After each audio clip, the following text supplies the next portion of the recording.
We're here with former Major League Baseball player, broadcaster, and author Roberto Clemente Jr. Welcome. Thank you, Stephanie. Roberto and I go way back. We both covered the Yankees. My seasons were 1998 to 2000. What do you think about looking back on those seasons, those teams?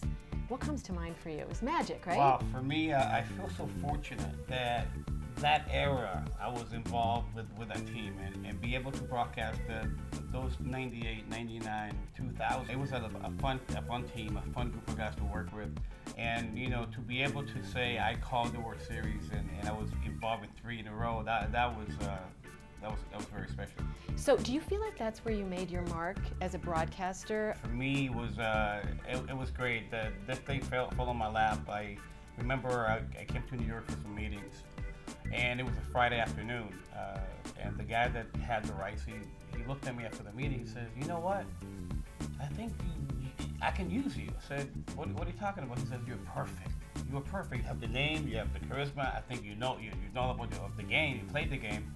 And he says, "Why don't you become one of our broadcasters?" The Yankees were playing Minnesota, and that was my first game. I was doing color, and I was terrible. I mean, I was terrible. And I remember something clicked at the end of the season to where the producers were like, "You know what? I think you're ready for play-by-play." From that point on, I think that my career really just took off. What was your time like in the majors? Well, I'll tell you what, it was going from Philadelphia to San Diego, it was all minors until I got to the Orioles. And the problem that for me was the fact that it took me 3 years to get back into baseball because of my injury with the Padres. I was actually a scrimmage. I was already ready to go to the show. And Steve Garvey hit a line drive when I went back and hurt my knee in spring training. They sent me to AA and they couldn't find what was wrong with my knee. That in itself turned into 3 years of operations and rehab. But when I went to the Orioles, I remember Frank Robinson. "We leave you tomorrow, kid. You did a great job. Welcome to the club." Roberto is obviously the son of legendary ball player Roberto Clemente, who played for the Pittsburgh Pirates. Did you ever feel like you were in his shadow, that you had big shoes to fill, that sort of thing? No, I never felt that way. People made me feel that way. I remember the first day of spring training with the Philadelphia Phillies. There were 50, 60 reporters waiting for me when I came out. I was 18 years old, and the same question was a comparison. Are you going to be as good as your father? And my answer was, is anyone as good as my father right now? And, they would shake their heads, and I said, "You're right." Well, it was tough. It put a lot of pressure on myself. Well, the first day I walked into the clubhouse, there were some players that played against Dad. And they looked at me, and they shook their head like, "Really, you want to play? You really want to get into this thing now?" But the love for the game. So let's talk about this book. It's called Clemente. And you and Luis and your other brother Ricky and your mom Vera wrote this. It is a remarkably heartfelt tribute to your dad. Tell us about the book. This is a great piece. We're so proud of it. After 40 years, his legacy is getting stronger than ever. What types of things came up for you when you were writing this? Tears, joy? It was a mixture of some, but mostly it was actually really pride. I mean, I was very proud that we as a family and Mom, I always say that Dad picked the perfect woman to be his wife and the mother of his children. And the pride that I felt when we were putting this together, like, wow. You shared a very personal story in this book about a premonition that you had before your dad died. Can you talk a little bit about that?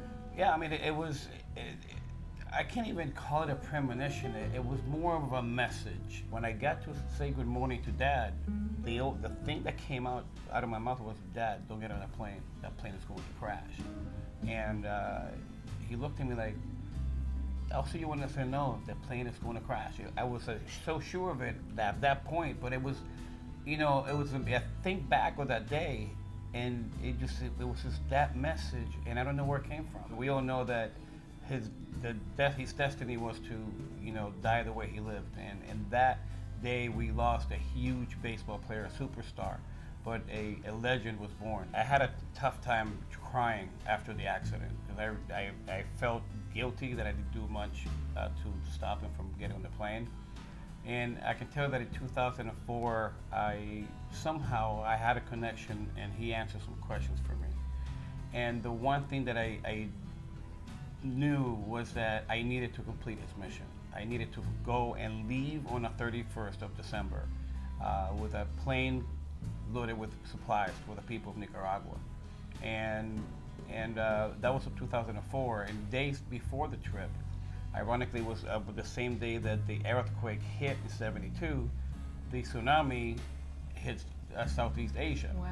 So I canceled the trip. Luis and Mom and Ricky and the team were able to fill a FedEx plane, cargo plane, they're huge, to send all the supplies there. I actually came back the following year and did the same thing, and finally got going on the 31st of December 2005 to complete the mission. And I think for me personally, that day when I landed, actually I think I counted 1.5 miles, because after the 1.5 miles, that's when the plane went down. And for me, I got really emotional when I passed the 1.5 mile mark and thought of him.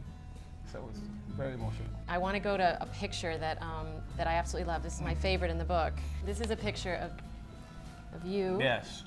Kissing a picture of your dad. There was a ceremony in home plate, and I remember there were these posters, all the backstop. I just kind of sneaked away from the whole group, and my first thought was like, I miss Dad, and I went and kissed him. And someone took a picture. It was in post. The guy just took the picture out of the blue. When I was reading this, it struck me how much racism he had to deal with. Were you still experiencing those types of things in the majors when you were there? Oh, wow. Our dad did, he did as much as anyone could do, including actually being a huge part of organizing the Players Association. But after the fact, after those years, I personally suffered. 1985, I had to run for my life probably 7-8 times. Wow. In the town that I played, we had two groups. We had the KKK and the Aryan Nation, and for 2 weeks, I had to walk 8 miles to get to the ballpark because I had to take care of 13 guys that could not speak English, and I would try to rent a van, and the guys would take me to pick up the van in the dealer, and they would look at me and say, "We have nothing for you." I said, "The van is sitting right there." No, and they would not rent, the van. So we had to walk for like a couple weeks, and it was tough. It was really tough, but was still going on in '85, '86, and there are some places that unfortunately is still going on.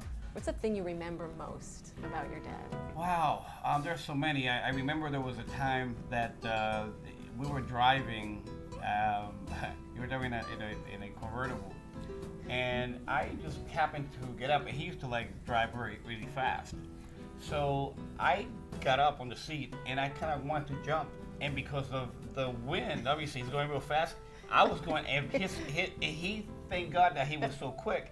He grabbed me, picked me up, and pulled me down. And I think a couple of days later, the car was gone. So your mother probably had something to do with that. So there was no more convertibles,